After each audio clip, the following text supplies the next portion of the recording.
Jesus Cristo, ele governa a sua igreja.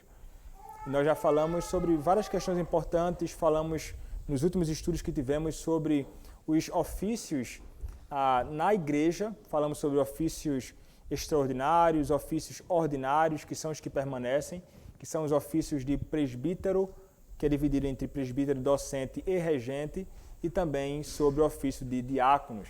Falamos sobre funções deles brevemente, então começamos a tratar sobre essas questões de ordenação também, do papel da igreja na escolha, do papel de homens que ordenarão então outros homens para o ofício na igreja.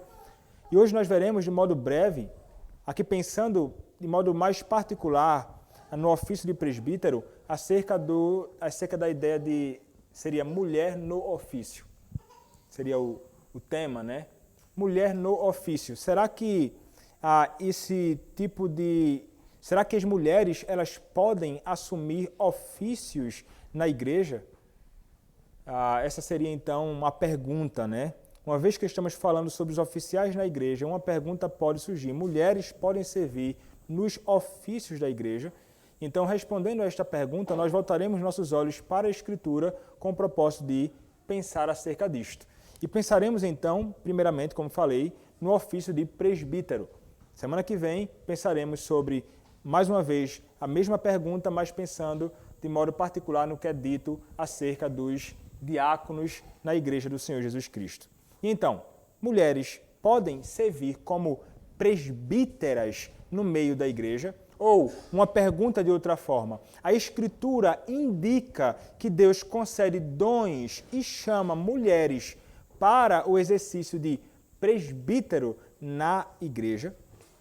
Então, essa é uma pergunta que, se você fizer em vários contextos por aí, você vai ter respostas diferentes.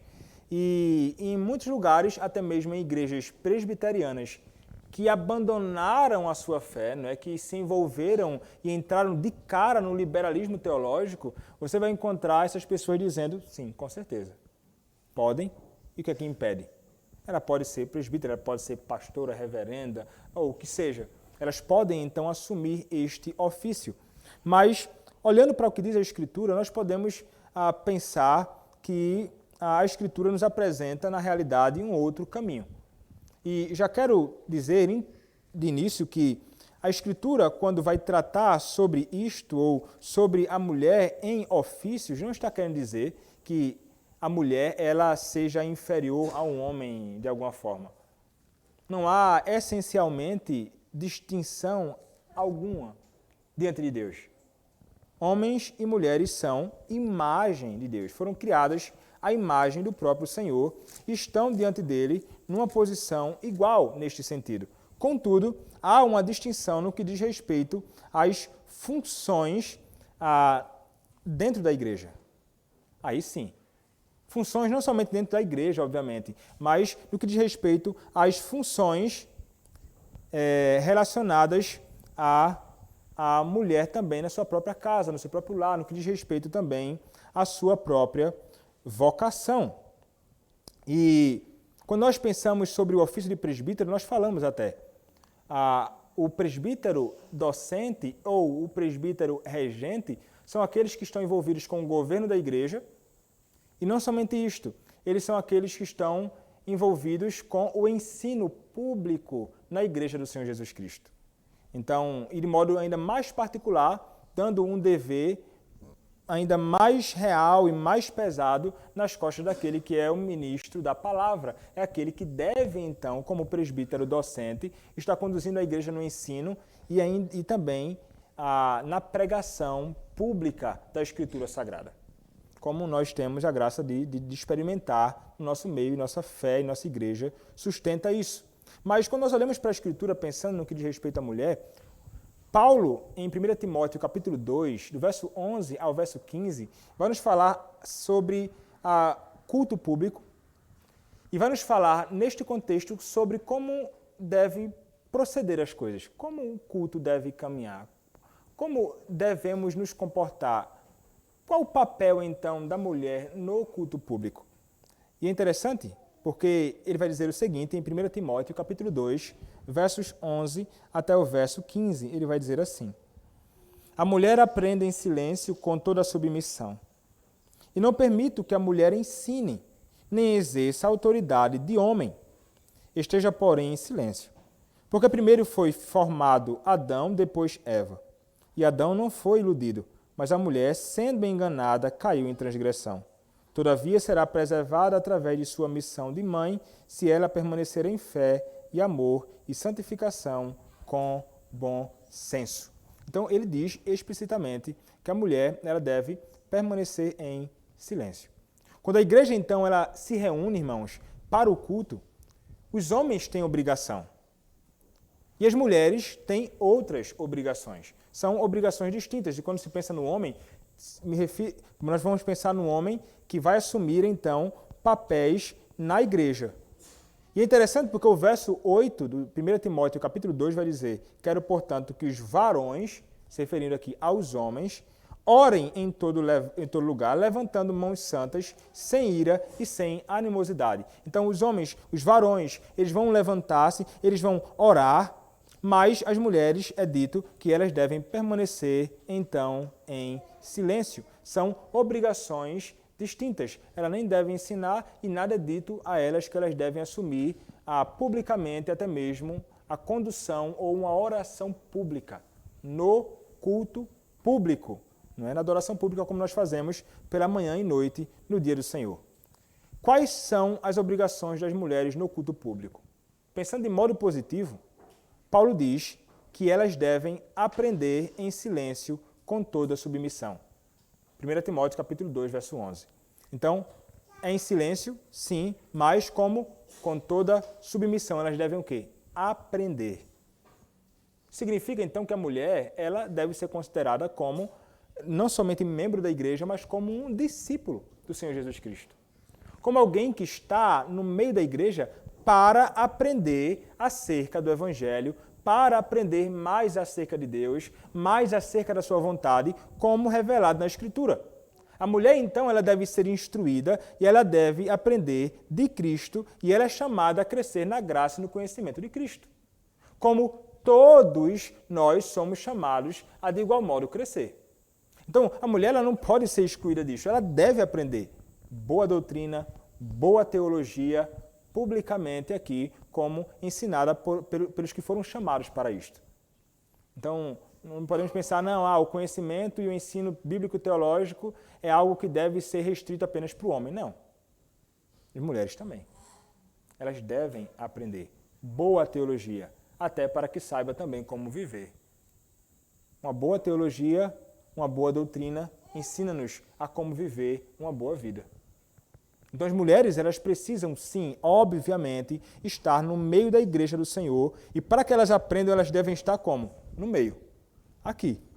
Com todos, então, reunidos. Então, isso implica, esse texto nos sugere, que elas devem aprender, são chamadas a aprender e que devem, então, estar na adoração pública com todo o povo do Senhor reunido, aprendendo do Senhor. Então, isso é um aspecto positivo. Mas pensando de modo negativo, as mulheres não devem ensinar no culto público a Deus. Paulo, ele não vai proibir as mulheres de ensinar absolutamente, como se em ocasião alguma as mulheres devem ensinar. Nós vemos que em Tito, capítulo 2, verso 3º ao 5º, as mulheres mais velhas são chamadas a ensinar as mais jovens em particular. Elas são chamadas a fazer isto, a ensinar a moça a como ser uma boa dona de casa, a como amar o seu marido. Então ela vai instruir isso baseadas na verdade, guiando-as, orientando-as, em particular como uma fiel conselheira, como uma mulher que teme a Deus, que ama a Deus e quer guiar outras mulheres a de igual modo viverem. Então elas podem, neste sentido, também ensinar. E é interessante que nós encontramos em Atos capítulo 18, verso 26, que Priscila e Áquila deram instrução, em particular a Apolo, que era um homem. Mas a instrução dada por ambos, que envolvia também uma mulher, não tratava-se de uma instrução pública, de ensino público e de autoridade na igreja. Ela, junto então ao seu esposo, em particular, instruíram, ajudaram Apolo no que diz respeito ao conhecimento das verdades de Deus. Quando nós nos voltamos para, então, Timóteo, como falei no início, Paulo está pensando no ensino público, no culto, na igreja, quando nós estamos aqui reunidos. Mais ainda. Então, finalizando essa primeira parte, mulher pode ensinar, mas não a qualquer pessoa, nem em qualquer ocasião. Pode ensinar em particular a outras mulheres, pode instruir, ajudar com a instrução de crianças em particular. Elas podem estar envolvidas com questões dessa natureza, mas não publicamente. Paulo, ele vai acrescentar. Paulo diz que as mulheres, elas não devem exercer autoridade sobre homem. Ele diz aqui em 1 Timóteo. Elas não podem assumir um papel ou função de liderança na igreja. É o que é apontado aqui pelo apóstolo. Ao proibir as mulheres de exercer o papel ou função na liderança na igreja, ele proíbe, então, as mulheres de possuírem um título ou ofício de liderança na igreja. Se elas são proibidas disto, elas são proibidas de ensinar, elas também, logo, são proibidas de assumir qualquer tipo de título ou função na igreja de Cristo. Elas não podem exercer autoridade sobre outros homens ou sobre o homem. Desse modo, então, Paulo exclui as mulheres de serem presbíteros na igreja. Porque os presbíteros são autoridade na igreja. E pense, a Escritura vai dizer que ela não deve ensinar, ela deve permanecer em silêncio e ela não deve assumir a autoridade de homem. Veja que tudo isto aí, ensinar, está associado a um homem e então esse homem é aquele que vai assumir o papel de presbítero na igreja, mas nada é dito acerca da mulher, nesse sentido, a não ser proibições de assumir este papel. Quando olhamos então para 1 Timóteo capítulo 3, verso 1, e os demais versos de 1 Timóteo capítulo 3, verso 1, Paulo ele faz provisões para o ensino e governo que ele acabou de proibir as mulheres. Ele proibiu elas disto, e então ele vai fazer provisões, vai dar orientações. E ele vai começar dizendo no verso 1, fiel é a palavra, se alguém aspira o episcopado, excelente obra almeja. Então, ele vai continuar dizendo, é necessário, portanto, que o bispo seja irrepreensível, esposo de uma só mulher, temperante, sóbrio, modesto, hospitaleiro, apto para ensinar. Veja que no papel do homem que é chamado a ser líder, presbítero na igreja de Cristo, está o papel de ensinar. E eles são chamados a isso. 1 Timóteo capítulo 3, verso 2. Devem também ter o dom de governo e são chamados a governar. 1 Timóteo capítulo 3, verso 2, que nós acabamos de ler, e 1 Timóteo capítulo 3, verso 5. Pois se alguém não sabe governar a própria casa, como cuidará da igreja de Deus? Cuidando então ele da sua esposa e dos seus próprios filhos. Eles devem então ser chamados a ensinar e a governar. E ele realmente limita o ofício de presbítero somente a homens. Como vai dizer 1 Timóteo 3,2, é necessário, portanto, que o bispo seja irrepreensível, esposo de uma só mulher.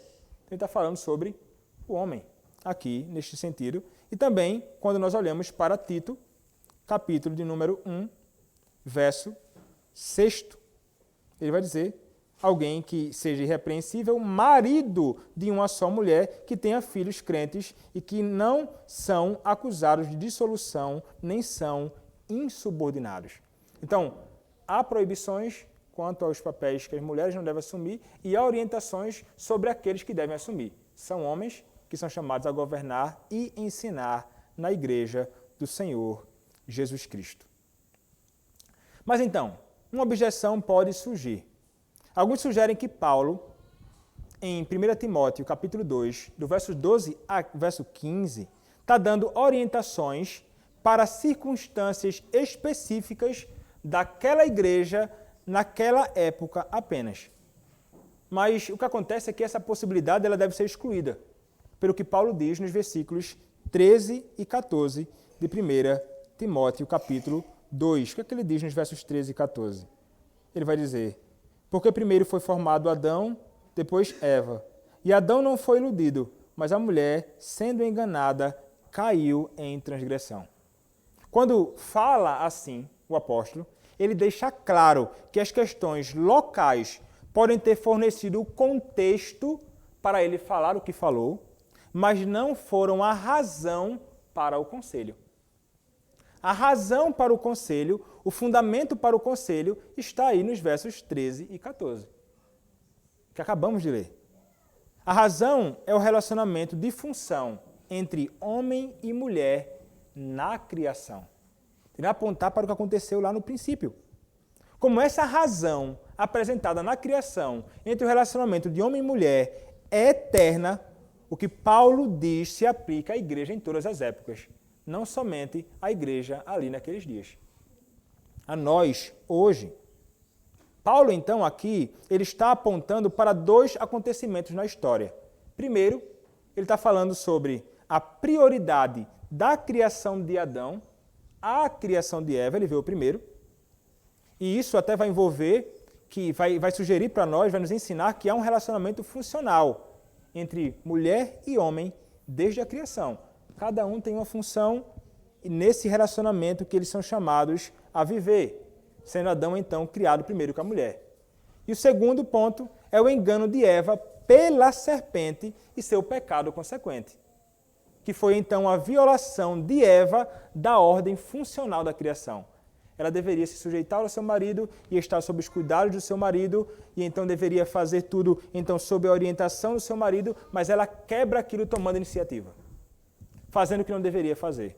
Ela então é enganada e quebra a função relacional que deveria existir entre ela e o seu próprio esposo. Isso não significa que Adão não é culpado disso, ele foi negligente em cuidar da sua mulher naquele contexto, mas ela tomou um papel, ela assumiu uma postura que não deveria assumir, quebrando então a esse padrão perfeito que Deus estabeleceu para a ordem e relacionamento e papéis da mulher e do homem no mundo, em todos os sentidos. Então, esses dois pontos são o fundamento para restringir apenas aos homens o ofício de presbítero na igreja.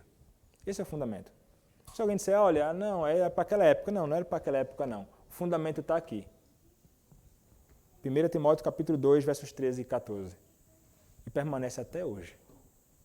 É o Senhor, então, quem dá tais orientações para a igreja do Senhor Jesus Cristo. E isso, irmãos, é maravilhoso. Veja, nós não podemos jamais, a mulher nunca e o homem também, pensar que, ao assumirmos tais funções ou ofícios na igreja, nós como homens, pensarmos, eu sou melhor, mais capaz, mais justo, mais inteligente. Não significa isso. Não somos chamados para este ofício porque nós somos melhores ou mais justos. Não existe isso. É o Senhor que nos chama e nos capacita, apesar das nossas falhas, que nem sempre somos justos como deveríamos ser, nem somos tão capazes como imaginamos muitas vezes que nós somos. A questão aqui não é de capacidade ou de condição, de que o homem ele é necessariamente mais espiritual ou que a mulher. Não, isso não existe. Tem mulheres que são muito mais piedosas do que muitos homens. Tem mulheres que são muito mais capazes intelectualmente do que muitos homens. A questão não está relacionada a isto. A questão está relacionada ao que a Escritura determinou. E ela é o nosso guia. Ela é a nossa orientação. No que diz respeito àquilo que devemos crer, bem como no que diz respeito àquilo que nós devemos praticar. E as mulheres não podem, não devem se considerar como inferiores aos homens por essa razão. Há funções distintas realmente para o bom andamento do corpo de Cristo. Você deve pensar e entender que isso é a manifestação da sabedoria de Deus na igreja, para que tudo caminhe, então, muito bem, como engrenagens que se encaixam e fazem, então, o carro, a máquina funcionar e andar bem. Quando se destrói, então, essa estrutura, é o que a esquerda tenta fazer, se destrói, então, a sociedade. Né? E então você vê uma confusão nas famílias, também justamente por uma confusão no que diz respeito às funções e papéis que o Senhor Deus, em sua infinita sabedoria, concedeu à igreja. Ele deu a nós, homens, essa carga. Quem tem de carregar essa carga somos nós. Não é nas costas mais frágeis das mulheres, é nas costas que devem ser mais fortes dos homens. As pancadas que devem levar somos nós, como homens. as repreensões, a oposição clara do mundo contra nós. O colocar as mulheres à frente disso revela até efeminação por parte dos homens. Dos homens que pleiteiam para que as mulheres assumam isso. Ao invés dele dar a cara a tapa, e ele que vai levar então a oposição do mundo, ele coloca a mulher. Peraí, não, a mulher deve ser zelada e protegida. É você que tem que dar as caras a tapa. Então, isso fala muito até sobre o coração e sobre a verdadeira masculinidade. E é triste vermos que aqueles que têm lutado para que as mulheres assumam papel na igreja, em sua grande maioria, são homens. Não tem mulheres nos concílios das nossas igrejas votando em absolutamente nada. Não tem mulheres nos concílios da nossa igreja escrevendo cartas e encaminhando para os presbitérios e então para as decisões, para as reuniões da igreja em geral, dizendo aqui, fulano de tal, irmã Maria da Conceição. Não tem, são homens, ministros em geral, presbíteros da igreja, lutando e pedindo para que as mulheres possam assumir então algum tipo de ofício ou função de autoridade na igreja de Cristo, indo explicitamente contra uma declaração bíblica e patente da Escritura acerca de como as coisas devem caminhar. Então, pensando mais uma vez, o homem não pode pensar que é melhor do que a mulher por assumir tal papel, e a mulher não pode se considerar inferior, são funções diferentes. Todos são muito importantes no meio da igreja. A igreja de Cristo não cresceria, não avançaria bem devidamente sem aqueles que são chamados para o ofício, e a igreja também não caminharia bem devidamente, avançando o reino de Deus, se não fosse também a mulher no meio da igreja, na sua função. Todos são, então, muito importantes. Mas a mulher, então, ainda que ela não assuma essa função, esse papel, ela tem uma missão que é excelente. E o apóstolo vai falar sobre isso em 1 Timóteo 2,15. Nós lemos esse texto. Todavia, será preservada através de sua missão de mãe, se ela permanecer em fé, amor e santificação com bom senso. Paulo aqui, provavelmente, vai dizer o autor do livro, está dando um incentivo às mulheres para procurarem o chamado que Deus deu a ela. O chamado de ser mãe. Um chamado elevadíssimo. Um chamado belíssimo. Um autor, então, que é citado, vai dizer assim, as mulheres da aliança são salvas nos seus papéis dados por Deus e atribuídos na criação, como mães na tradição de Sara, como mães na tradição de Isabel e Maria, como citada por 1 Pedro, capítulo 3, do verso 5 ao verso 6. A maldição pela qual ela foi parcialmente responsável, ao deixar de se submeter à autoridade do seu marido, é retirada na graciosa salvação de Deus. Agora, ao lembrar-se da sua função dada por Deus como auxiliadora idônea na tarefa da aliança, o Senhor promete salvá-la enquanto ela confia e obedece. Paulo não está dizendo que a mulher é salva quando tem filhos. Teve filho, está salva. Não. Paulo está dizendo, não se distraiam correndo atrás de uma tarefa para a qual Deus não a chamou. Em vez disso, procurem o chamado nobre e elevado para o qual Deus o chamou. Se vocês o cumprirem, o seu chamado devidamente, submetendo-se a Deus, no seu temor, terão a certeza de que o Senhor é realmente o seu Salvador. Quando não querem buscar coisas que não pertencem a vocês, funções que não pertencem a vocês, mas então vocês vão se alegrar, se deleitar com a graça de poder ter filhos. E isso é realmente, como mencionei, maravilhoso. Então, ele ressalta que a redenção preserva, mantém e restaura a ordem que Deus estabeleceu na criação. Que foi que Deus estabeleceu na criação, um homem e a mulher com funções distintas, e então eles assumindo devidamente o seu papel no meio da igreja do Senhor Jesus Cristo. Isto é realmente maravilhoso. como vai dizer Joy Piper, e eu vou ler aqui um conteúdo outro, não é do livro, mas Joseph Piper, né, muito conhecido por todos, ele vai escrever o seguinte, e a gente vai concluir lendo isso. Se referindo a 1 Timóteo capítulo 2, verso 15, ele vai dizer assim, Paulo conclui esta seção declarando o princípio geral que governa o papel da mulher na igreja. Todavia, será preservada através de sua missão de mãe, se ela permanecer em fé e amor e santificação com bom senso. Até este ponto, Paulo está lidando com a mulher no singular, a mulher na igreja.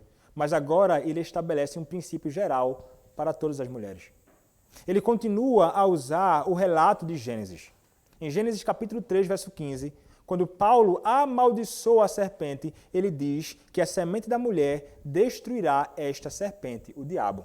Porém, inimizade entre ti e a mulher, entre a tua descendência e o seu descendente. Este te ferirá a cabeça e tu lhe ferirás o calcanhar. Deus promete libertar seu povo de Satanás e do pecado por meio de um Salvador providenciado milagrosamente. Biologicamente e biblicamente, a semente vem do homem, mas aqui ele promete que o libertador virá de uma mulher. Nesta promessa temos uma sugestão da concepção e do nascimento que vem da própria Virgem. Em Gênesis 3,16, Deus destaca o papel da mulher na gravidez. E a mulher disse, multiplicarei sobremodo os sofrimentos da tua gravidez, em meio de dores darás à luz filhos. Aí ele escreve, embora ele continue a dificuldade de concepção e dor no nascimento, por causa de seu pecado, ele, o Senhor, promete que ela terá filhos. Dos filhos de uma mulher justa, Deus dará à luz uma semente justa. Dessa semente, ele trará o Salvador. Ele irá, entretanto, continuar a usá-la após a vinda do Salvador para trazer uma semente justa para a igreja. Por esta razão, Adão a chama de Eva, a sua mulher, por ser a mãe de todos os seres humanos. E assim, a sua salvação por dar à luz é uma referência direta a Gênesis 3, 15 e 16, onde encontramos a promessa do Redentor. O papel principal da mulher no reino de Deus é doméstico. Ela terá filhos e os criará para servir a Deus. Independentemente do número de pessoas salvas no mundo, o maior número de homens e mulheres salvos virá através do lar cristão, pois aqueles a quem Deus salva do mundo e traz para a igreja estabelecerão lares cristãos, por meio dos quais Deus edificará a sua igreja, como vai dizer o salmista no Salmo 128, versos 5 e 6. Né? O Senhor te abençoe desde Sião, acho que é isso. Salmo 128, versos 5 e 6. O Senhor te abençoe desde Sião, para que vejas a prosperidade de Jerusalém durante os dias de tua vida, vejas os filhos de teus filhos, paz sobre Israel. Então, está falando sobre uma descendência, prosperidade da igreja do Senhor que vem através dos filhos. Assim como a paz do Senhor também vem sobre a igreja através de filhos de crentes. Então, as mulheres contribuem para o reino gerando e criando filhos da aliança. Que privilégio glorioso! É verdade que a mão que balança o berço governa o mundo. Interessante essa palavra dele. É verdade que a mão que balança o berço governa o mundo. Reconhecemos que a maioria das mulheres são para se casar e ter filhos. Na providência de Deus, há exceções, mas esta é a norma de Deus para as mulheres. Aqueles que não se casam ou não têm filhos são muito importantes e também ajudarão a igreja e as famílias na estrutura da aliança. Paulo, no entanto, não divorcia o papel de uma mulher de seu caráter. Ele qualifica a sua declaração. Se permanecerem em fé e amor e santificação com bom senso. É a fé em Cristo Jesus que nos salva e nos permite amar a Deus e ao próximo. O amor pelo qual a fé se expressa é o amor que é moldado pela lei de Deus. As mulheres que perseveram nesta fé e amor serão santas, isto é, elas crescerão na santificação, morrerão para o pecado e se tornarão mais semelhantes a Cristo. essa mulher governará com sabedoria. A palavra traduzida como modéstia é o termo usado no versículo 9, sobriedade. Ao concluir com esta palavra, Paulo traz a discussão de volta à modéstia e à castidade. Ela será lucrativa se permanecer submissa, aceitando seu papel na vida da congregação. Então, é por mais elevado, não é, o papel da mulher em ter filhos, em ser mãe, em criar os seus filhos no temor do Senhor. A carga de conduzir a igreja do Senhor no governo e no ensino foi dado a homens, de modo muito particular aos homens chamados para o ofício na igreja do Senhor Jesus Cristo. E vamos concluir aqui. Para não nos estendermos demais, pois na próxima semana nós falaremos ainda mais sobre a questão de ofícios na igreja, e pensando na questão da mulher ainda associada ao ofício do diaconato, onde há mais discussão acerca disto. Algum irmão tem